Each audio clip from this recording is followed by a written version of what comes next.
Hello, today we're going to talk about radio from emergence to convergence. Emergence, what to do about wires? In the late 1800s, communication networks were tethered by wires. Telephones and telegraphs required lines to connect the parties. They were not broadcast media transmitting messages to large numbers of people.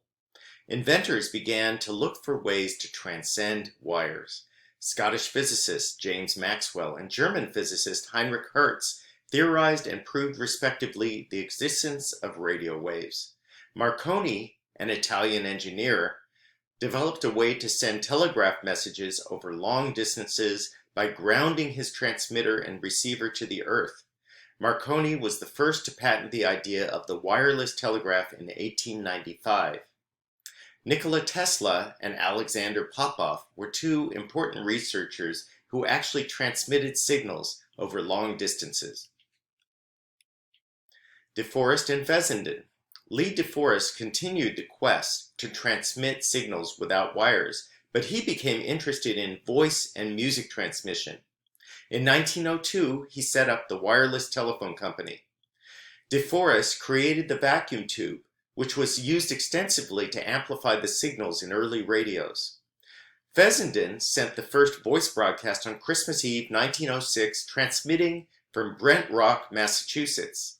The ship operators in the area were shocked when they heard a woman's voice singing and Fessenden playing "O Holy Night" on the violin. In 1910, De Forest broadcast a performance of Puccini's Tosca by the Metropolitan Opera to people in the New York area. Entrepreneurial stage. The U.S. Navy became interested in the possibilities of radio, and Congress passed a law in 1910 requiring U.S. ships with more than 50 passengers and traveling more than 200 miles off the coast to have wireless telegraphs, known as wireless telegraphy. This was important in 1912 when the Titanic hit an iceberg and sank, killing more than 1,500 people on board. If not for the SOS issued by the wireless telegraph, the 705 survivors might not have been saved. Congress passed the Radio Act of 1912 to regulate the radio interference of amateur radio operators. Congress also deemed radio waves were a natural resource owned by the public, which meant people needed licenses from the Commerce Department in order to operate, in contrast to newspapers and magazines, which do not need licenses. The radio waves were owned by the American public. Marconi, who had created British Marconi, followed with the Marconi Wireless Telegraph Company of America in 1899 and began making inroads by developing ship-to-shore and person-to-person telegraphy. Entrepreneurial stage. But during World War I, the U.S. Navy began to see the importance of controlling radio for strategic communications. In 1917, when the U.S. entered the war, the government shut down amateur radio operators and transmitting stations. General Electric formed the Radio Corporation of America, RCA, in 1919 to dominate the radio industry. At first, RCA made most of the transmitters, while GE and Westinghouse made most of the radio receivers. Also, foreigners were not allowed to own more than 20% of RCA, an effort to keep radio technology in American hands. It worked. In 1919, Radio Corporation of America acquired the patents of American Marconi and put the company out of business. Entrepreneurial stage. The first radio stations. Charles Harold of Sacramento, California, created an early radio station in 1909, which later became KCBS.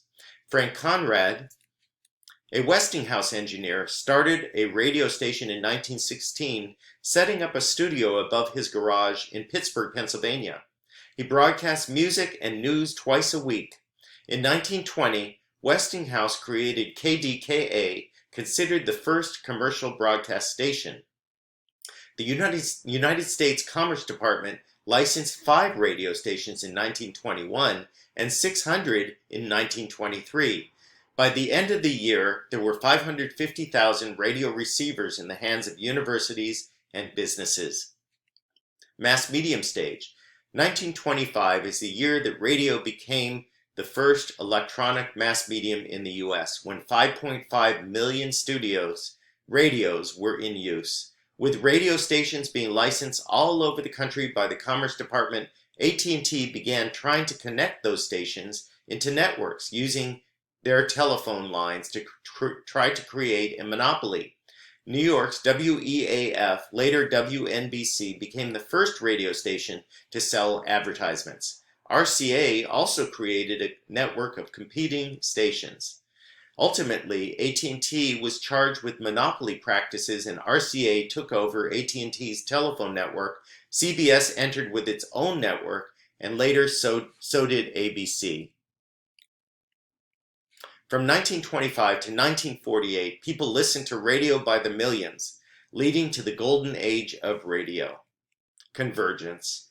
Radio competed with recorded music in the 1920s. RCA took over the Victor talking radio phonograph company, known for the Victrola phonographs, and became RCA Victor. In the 1950s, with TV taking radio's programming and advertising revenue, radio and recorded music emerged again to present rock and roll and format radio to the masses. The transistor radio made radio portable. People could bring it to the beach. Today, we are in the digital era with streaming companies like Spotify, Pandora, and Apple Music, and satellite radio and HD radio creating a veritable global village of radio. People in Europe, for example, listen to Santa Monica College's KCRW on the internet.